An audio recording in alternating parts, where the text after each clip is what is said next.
माझे नाव काशीनाथ देवांबोलकर. शिखर कंपनीची ही व्हेरायटी आहे जगती म्हणून. तर याचं कणीस पण लांब आहे, 10 ते 12 इंच आहे.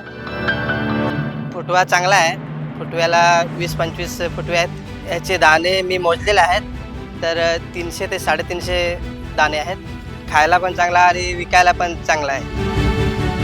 यावर्षी पाऊस भरपूर पडला तरीसुद्धा काय पडलेला नाही.